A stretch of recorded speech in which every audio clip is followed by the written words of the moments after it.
Shalom, Bapak Ibu, Saudara-saudari yang terkasih dalam Yesus Kristus. Selamat pagi dan salam sejahtera bagi saudara sekalian.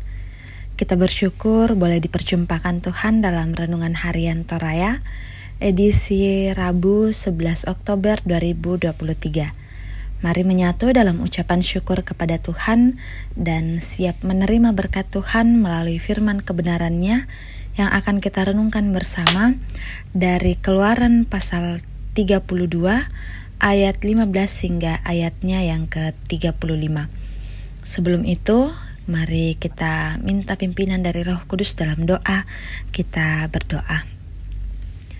Ini kami ya Tuhan, yang datang dengan penuh syukur menghadap hadirat-Mu, mengucap syukur atas hari baru yang Tuhan hadirkan kepada kami. Mengucap syukur bahwa Engkau ada bagi kami dalam menikmati persekutuan dalam nama-Mu. Kami akan membaca firman-Mu, Roh Kudus memberkati kami, sehingga firman-Mu dapat membangun iman kami semakin mengenal Engkau dan ketetapan-ketetapan-Mu. Bersabdalah ya Tuhan, umat-Mu telah bersedia merenungkan firman-Mu. Amin. Keluaran pasal 32 ayat 15 hingga ayatnya yang ke-35, firman Tuhan, anak lembu emas. Setelah itu, berpalinglah Musa, lalu turun dari gunung dengan kedua loh hukum Allah dalam tangannya. Loh yang bertulis pada kedua sisinya, bertulis sebelah menyebelah. Kedua loh itu ialah pekerjaan Allah dan di tulisan itu ialah tulisan Allah ditukik pada loh-loh itu. Ketika Yosua mendengar suara bangsa itu bersorak, berkatalah ia kepada Musa, ada bunyi sorak peperangan kedengaran di perkemahan. Tetapi jawab Musa, bukan bunyi nyanyian kemenangan, bukan bunyi nyanyian kekalahan, bunyi orang menyanyi berbalas-balasan, itulah yang kudengar. Dan ketika ia dekat ke perkemahan itu dan melihat anak lembu dan melihat orang menari-nari, maka bangkitlah amarah Musa. Dilemparkannya lah kedua loh itu dari tangannya dan dipecahkannya pada kaki gunung itu. Sesudah itu, diambilnyalah anak lembu yang dibuat mereka itu, dibakarnya dengan api dan digilingnya sampai halus, kemudian ditaburkannya ke atas air dan disuruhnya diminum oleh orang Israel. Lalu berkatalah Musa kepada Harun, apakah yang dilakukan bangsa ini kepadamu, sehingga engkau mendatangkan dosa yang sebesar itu kepada mereka? Tetapi jawab Harun, janganlah bangkit amarah tuanku, engkau sendiri tahu bahwa bangsa ini jahat semata-mata. Mereka berkata kepadaku, buatlah untuk kami Allah yang akan berjalan di depan kami, sebab Musa ini, orang yang telah memimpin kami keluar dari tanah Mesir, kami tidak tahu apa yang telah terjadi dengan dia. Lalu aku berkata kepada mereka, siapa yang empunya emas haruslah menanggalkannya.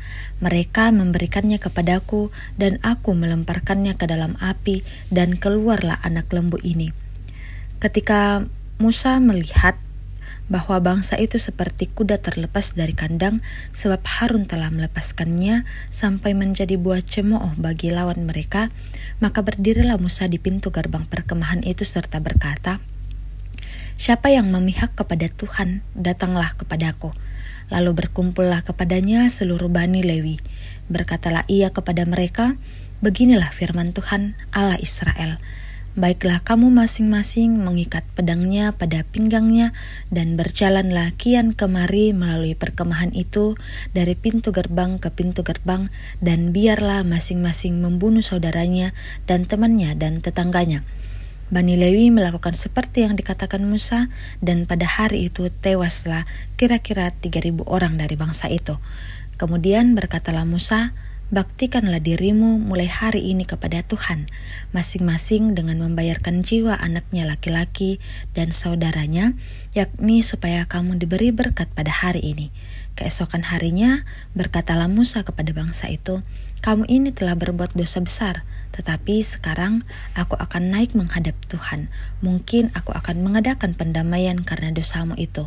Lalu kembalilah Musa menghadap Tuhan dan berkata, Ah, bangsa ini telah berbuat dosa besar, sebab mereka telah membuat ala emas bagi mereka. Tetapi sekarang, kiranya Engkau mengampuni dosa mereka itu, dan jika tidak, hapuskanlah kiranya namaku dari dalam kitab yang telah Kau tulis. Tetapi Tuhan berfirman kepada Musa, siapa yang berdosa kepadaku, nama orang itulah yang akan kuhapuskan dari dalam kitabku. Tetapi pergilah sekarang, tuntunlah bangsa itu ke tempat yang telah kusebutkan kepadamu, akan berjalan malaikatku di depanmu, tetapi pada hari pembalasanku itu, aku akan membalaskan dosa mereka kepada mereka. Demikianlah Tuhan menulahi bangsa itu, karena mereka telah menyuruh membuat anak lembu buatan Harun itu. Amin. Berbakti atau menyembah, itulah tema kita di perenungan di pagi yang indah ini. Bapak, Ibu, saudara-saudari yang terkasih, suatu ketika ada seorang muda yang datang ke dokter untuk melakukan medical check up. Ia selalu mengeluh sakit pada bagian dada yang ia rasakan sejak lama. Setelah melewati pemeriksaan, didapati bahwa ia memiliki riwayat penyakit jantung yang mengharuskannya untuk mengkonsumsi obat secara terus-menerus. Sesuai anjuran dokter bahwa mulai hari ini engkau harus mengonsumsi obat, apa yang seharusnya dilakukannya? Dia tunduk pada perintah dokter. Mengapa harus tunduk? Agar dia dapat segera pulih atau paling tidak mencegah penyakit itu agar tidak semakin parah. Hal serupa juga ditegaskan Musa kepada Bani Lewi agar mereka tunduk berbakti kepada Tuhan. Kenapa hanya Bani Lewi? Karena hanya Bani Lewi lah yang mau memihak kepada Tuhan bersama-sama dengan Musa saat itu. Kenapa mereka harus berbakti kepada Tuhan hari itu juga? Alasannya jelas, karena jika mereka menduakan Tuhan seperti yang mereka lakukan sebelumnya dengan suku-suku lain, maka nama mereka akan dihapuskan dari kitab Tuhan. Itu berarti bahwa kematian menjadi bagian mereka. Bapak, Ibu, saudara-saudari, dan anak-anak yang terkasih, setiap perbuatan dosa mendatangkan hukuman Allah, yakni maut. Karena itu, jika kita masih diberi kesempatan untuk kembali kepada Allah, maka kita mesti menggunakan kesempatan itu untuk memperbaiki hidup dan berbakti kepadanya. Seperti Bani Lewi yang diberi kesempatan oleh Tuhan melalui Musa untuk berbakti sepenuhnya setelah menduakan Tuhan. Sikap berbakti yang diperintahkan Musa kepada Bani Lewi hendaknya juga mewarnai kehidupan kita selaku orang percaya untuk hidup dalam kerendahan hati dan kesetiaan kepadanya.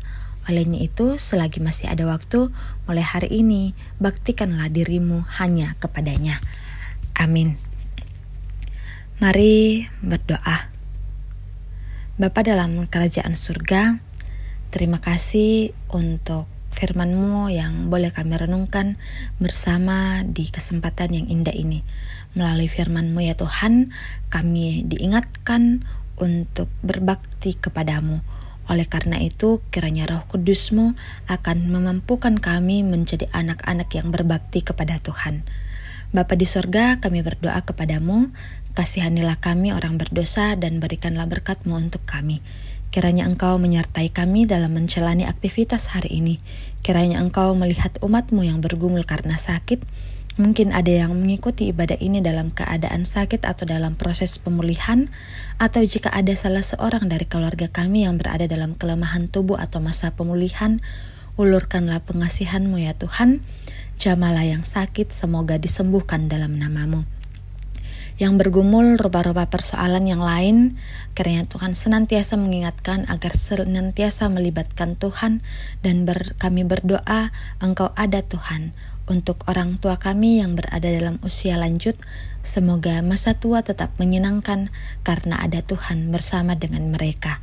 Engkau memberkati akan keluarga kami, semoga selalu harmonis, penuh kasih dalam nama Tuhan. Dan kiranya Engkau memberkati akan segenap majelis gereja dan pengurus OIG, berikan semangat dalam mengangkat akan pelayanan.